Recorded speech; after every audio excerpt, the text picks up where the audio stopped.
A chuva caía suavemente enquanto Isabela estacionava o carro em frente à antiga casa de campo. As madeiras rangiam ao vento, como se a própria estrutura estivesse suspirando após anos de abandono. Ela apertou o casaco em volta do corpo, sentindo o frio úmido penetrar até seus ossos. Estava cansada da cidade, do luto e dos olhares compassivos que a seguiam desde o enterro de sua mãe. Esta casa, herdada de uma família com a qual mal mantinha contato, parecia a oportunidade perfeita para recomeçar. O jardim da frente estava coberto de ervas daninhas e a fachada da casa, uma majestosa construção vitoriana, estava desgastada pelo tempo. Uma reforma e vai ficar incrível, pensou ela, tentando se convencer de que tinha feito a escolha certa ao mudar-se para lá. Isabela não se lembrava de muita coisa sobre a casa, exceto pelas histórias vagas que sua mãe lhe contava sobre a infância ali. A sensação de nostalgia misturava-se com uma pontada de apreensão. Ao entrar, o cheiro de mofo e madeira velha invadiu seus sentidos. O interior da casa estava cheio de móveis cobertos por lençóis empoeirados. O silêncio era absoluto, e a única coisa que se ouvia era o ranger ocasional das tábuas de madeira sob seus pés. Finalmente um lugar para ficar sozinha, murmurou enquanto subia as escadas com sua mala. No entanto, conforme o dia caía, a casa parecia ganhar uma vida própria. As sombras se alongavam nas paredes e o silêncio se tornava opressor, como se a casa estivesse escutando seus passos. Quando a noite chegou, o desconforto cresceu. Deitada na cama, lutava para adormecer. Então, ouviu algo. Era quase imperceptível. Um sussurro baixo que parecia vir das paredes ao seu redor. Isabela segurou a respiração, ouvindo com atenção. Talvez fosse só o vento. Talvez. Na manhã seguinte, Isabela tentou afastar o desconforto da noite anterior. Talvez fossem apenas os sons naturais de uma casa velha, pensou, enquanto preparava uma xícara de café. O silêncio da casa durante o dia era quase reconfortante, como se a luz do sol espantasse qualquer sensação de inquietude. Ela se convenceu de que era o cansaço emocional que a fizera imaginar os sussurros.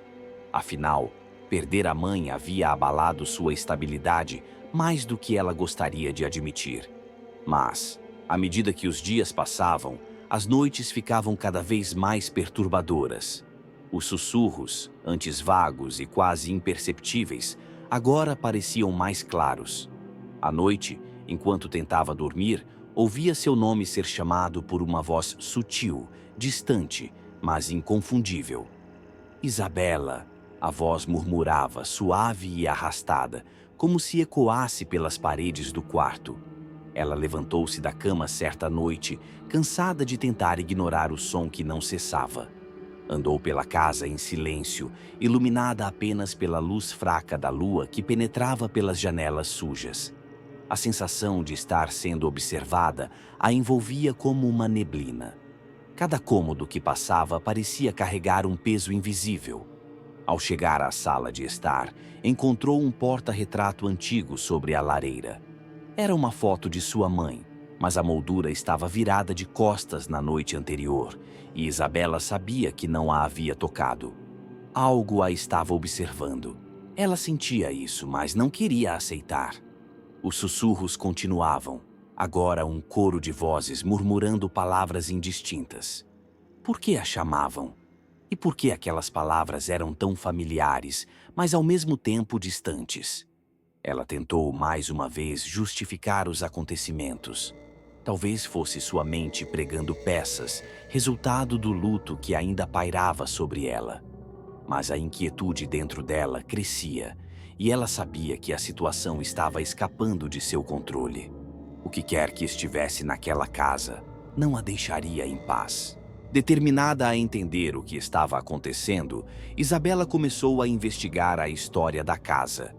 As lembranças de sua infância eram vagas, e sua mãe raramente falava sobre o tempo que passou ali. Uma tarde, enquanto explorava o porão, ela encontrou um baú antigo, coberto de poeira e escondido sob uma pilha de caixas velhas. Ao abrir o baú, descobriu uma série de cartas amareladas pelo tempo, cuidadosamente amarradas com uma fita de tecido puída. As cartas, escritas em uma caligrafia delicada, pertenciam à sua bisavó, Adelaide, e narravam uma história que Isabela jamais havia ouvido. Uma das cartas descrevia o dia em que Adelaide e seu irmão haviam brigado violentamente. O tom nas palavras sugeria que algo muito mais sombrio aconteceu. Isabela sentiu um arrepio ao perceber que sua bisavó estava confessando, nas entrelinhas, um crime horrível: a morte de seu próprio irmão, cuja existência nunca fora mencionada em sua família. Os sussurros naquela noite foram ensurdecedores.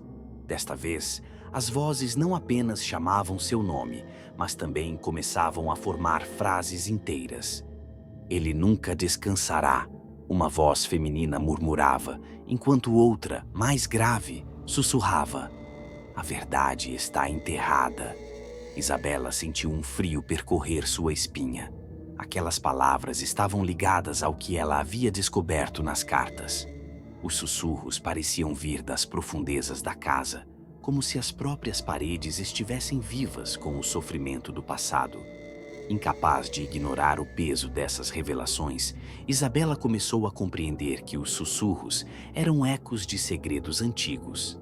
Ela agora sabia que sua bisavó havia cometido um assassinato, e o espírito do homem morto, o irmão de Adelaide, estava preso ali, clamando por justiça. Mas por que agora? Por que esses segredos estavam emergindo? E, mais perturbador, o que sua mãe sabia e manteve escondido? A sensação de que a própria casa estava conspirando contra ela tornava-se inegável. Isabela precisava fazer algo antes que o terror que a rodeava a consumisse por completo. Isabela não conseguia mais ignorar o chamado dos espíritos. As revelações contidas nas cartas a haviam deixado profundamente inquieta. O crime que sua bisavó cometera era mais do que uma mancha no passado da família. Era a razão pela qual os sussurros a cercavam, e o peso desse segredo parecia estar empurrando-a para o limite. Desesperada para encontrar uma solução, Isabela decidiu que precisava libertar as almas presas na casa.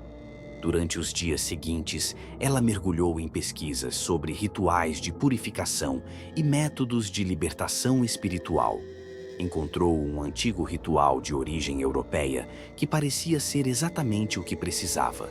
Uma combinação de símbolos antigos, velas e palavras de poder que, supostamente, quebrariam as amarras espirituais. Naquela noite, Isabela preparou tudo. Acendeu velas em todos os cantos da sala e desenhou símbolos no chão, seguindo as instruções do ritual. Enquanto começava a entoar as palavras antigas, os sussurros cresceram em intensidade.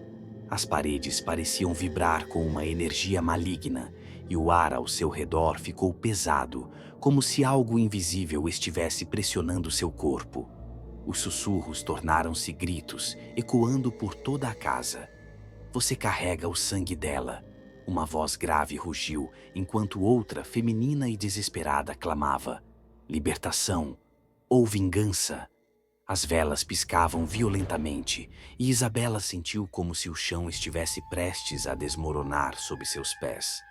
Era como se os espíritos estivessem se materializando à sua volta, cercando-a com uma presença palpável.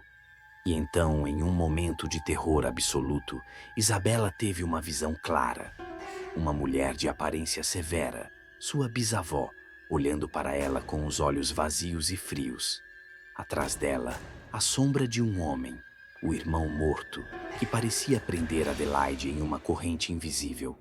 "A verdade deve ser revelada", ele sussurrou, sua voz agora nítida e penetrante. Isabela sentiu o terror consumi-la. Não era apenas o ritual que falhava. A maldição da casa, o peso dos crimes de sua família, estavam longe de serem resolvidos. O ar estava pesado quando Isabela caiu de joelhos no centro da sala. O ritual tinha saído completamente do controle. As vozes agora ecoavam de todos os cantos da casa, cada uma mais desesperada que a outra. A verdade, repetiam, enquanto as velas se apagavam uma a uma, mergulhando o cômodo em uma escuridão sufocante. Tremendo, Isabela lutava para manter a sanidade. A visão de sua bisavó e o espírito do irmão assassinado ainda pairava diante de seus olhos. A sensação de estar aprisionada em uma teia de vingança e culpa era quase insuportável. O ritual que deveria libertá-los não teve o efeito esperado. Ao contrário, parecia que agora a maldição estava diretamente ligada a ela. De repente, a casa ficou estranhamente silenciosa. Isabela ouviu apenas sua respiração pesada, o coração acelerado martelando em seus ouvidos. Com esforço, levantou-se e saiu da sala, buscando ar. Preciso sair daqui, pensou. Agora. Ela correu para fora da casa, ofegante, e foi recebida pelo vento frio da madrugada. O alívio de estar longe das paredes sufocantes foi imediato, mas durou pouco. Mesmo do lado de fora, os sussurros continuaram. Baixos, quase imperceptíveis, mas presentes. Isabela. A voz de sua bisavó ainda a chamava, agora mais próxima, como se estivesse ao seu lado. Ao longo das semanas seguintes, Isabela tentou seguir em frente, mas os sussurros nunca a abandonaram. Eles a perseguiam durante o dia, sussurravam enquanto ela trabalhava, ecoavam nos cantos mais escuros de seus sonhos. O tempo todo, lembrando-a de que a verdade ainda estava oculta, enterrada no passado de sua família. A casa estava longe, mas sua presença maligna continuava viva dentro dela. Isabela compreendeu que a maldição não havia ficado presa àquelas paredes antigas. Ela a carregava consigo, e a cada noite, os sussurros ficavam mais altos, mais intensos. Ela sabia, no fundo, que jamais se libertaria.